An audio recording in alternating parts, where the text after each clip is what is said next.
Meet Kibitan, a yellow bird-like mascot that Japanese officials are hoping will keep children safe from radiation poisoning in the disaster zones around the Fukushima Daiichi plant. Leaflets are being passed around Japan featuring Kibitan, who warns children about the dangers of radiation and tells them to stay away from pools and ditches of radioactive waste.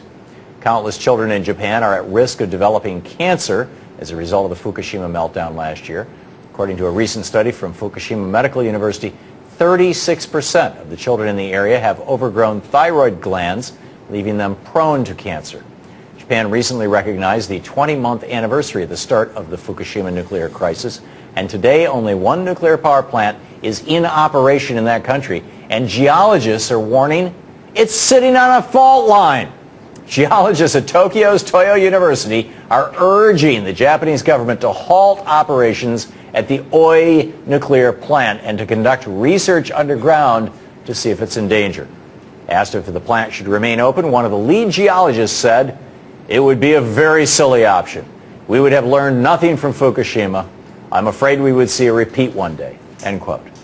Since the Fukushima crisis began, several thousand Japanese citizens have been rallying in the streets routinely against nuclear power, demanding that all the plants be shut down. And so the government has responded with Kibitan.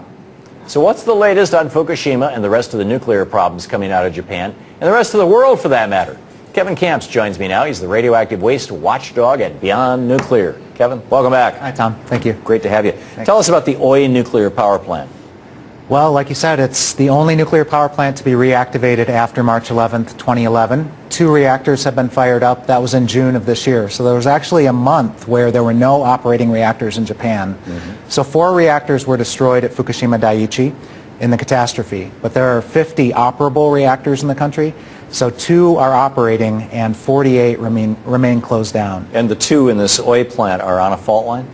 Well, Japan is riddled with fault lines, both on land and just off the coastline. And Harvey Wasserman, who's a longtime nuclear watchdog in the United States, I think it was 1997 I heard him speak, and he said, future generations will look back and see nuclear power plants as markers for earthquake fault lines. In Japan especially so, but here in the United States we have many nuclear reactors close to fault lines, on top of fault lines, and OE is unfortunately very likely on top of an active fault line. Yeah, well, that was my follow-up question. How many nuclear plants in the United States are facing the same situation? Do we have a count? Well, many. I mean, out on the California coast, you've got Diablo Canyon with 2 reactors. You've got San Onofre with 2 reactors near the San Andreas Fault and major fault lines. And in fact, all the time, in recent years, there have been discoveries of new fault lines. So just off of Diablo Canyon, very close by, within a mile or a few miles, a new fault line was discovered called the Shoreline Fault Line. And up at Indian Point, very close to New York City, within 25 miles of city limits, new fault lines were discovered. Ironically enough, Indian Point in New York is perhaps the most risky reactor. There's 2 reactors there in terms of seismic risks, because the plant wasn't built strongly enough to withstand them. It was just regarded as it's in the east, there are no seismic risks. It wasn't built well, and now there's fault lines right nearby. So it could crack the same way the Washington Monument did when we had a small earthquake here in D.C. Well, that very earthquake you mentioned, August of 2011, actually did damage to the nuclear plant in Virginia, North Anna, with 2 units. The radioactive waste storage especially was damaged down there. What's the latest on persistent radiation coming out of Japan, particularly coming here to the United States? Last time we talked, fish were starting to show up on the West Coast with high levels of radioactive cesium in them, and our government was turning off their detectors and stopping their evaluations, as I recall. What's going on? Just in recent days, headlines in Japan, the federal government of Japan cannot understand why the radiation levels are so high in certain species of fish that are still being caught off the coast of Japan. And it's something we talked about early on in the catastrophe. There's this phenomenon called biomagnification, bioconcentration. It's where the big fish eat the little fish, and the little fish have eaten the plankton. The radioactivity concentrates up the food chain. We're at the top of the food chain. And again, the regulations in the U.S. are worse than the regulations in Japan in terms of radioactive contamination. So in Japan, they're keeping radioactive fish out of the food chain? They measure every fish? Or they claim to be, but there's problems. They're not catching everything for sure. We've seen that in Chernobyl as well. There are systems set up, but there are problems with the system.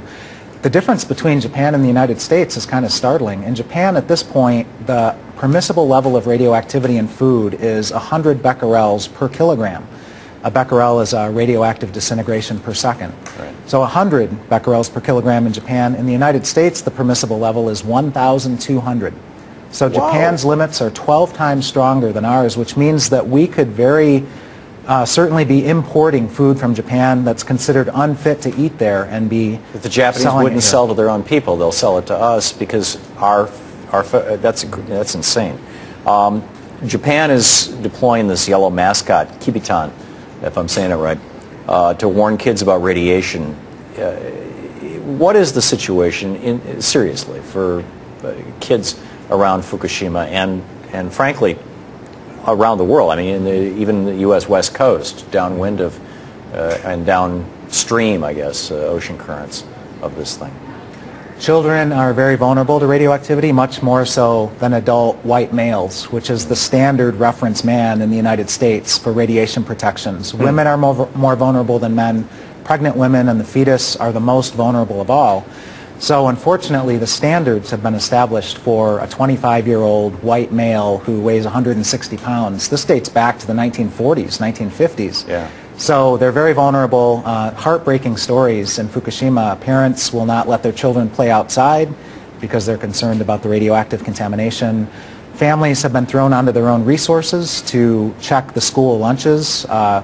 Unfortunately, children are living in fear of radiation, and it's everyday life for large numbers of children. One of the very startling headlines in recent weeks has been that a third of the children in Fukushima Prefecture have nodules and cysts on their thyroids. This could be a precursor for thyroid pathology, thyroid cancer, a disease unheard of in children apart from exposure to things like radioactive iodine-131. We saw that at Chernobyl, epidemic numbers of childhood thyroid pathology incidents that continue to this day. Children were exposed in utero as young children, and the damage done to their thyroid will persist. And those were early warning signs of further things like, cesium heart and some of these other Right, Chernobyl heart. Yeah, Chernobyl heart. We have to wrap it up, but Kevin, thank you so much for being with us and for the great work that you're doing. Japan's space agency and a commercial machinery maker jointly developed a camera for use on site at the crippled Fukushima nuclear power plant. The device will help in the cleanup of radioactive materials that leaked out. Japan Aerospace Exploration Agency and Mitsubishi Heavy Industry unveiled a prototype on Thursday. The camera is equipped with a special sensor for high radiation spots. The radioactive status is captured by the camera and shown on a monitor in red, yellow, or green. They each indicate different levels of contamination intensity. The developers say the camera will help protect people working on decontamination and check the effectiveness of their work. The camera has a wide front view of 180 degrees. This is a much wider angle than what the other makers have already made and sold. This product will be put on the market by March next year. Keep working on it, Japan.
I've got a headache this big, and it's got Excedrin written all over it. I've got a headache this big, and it's got Excedrin written all over it. Excedrin, the big headache medicine.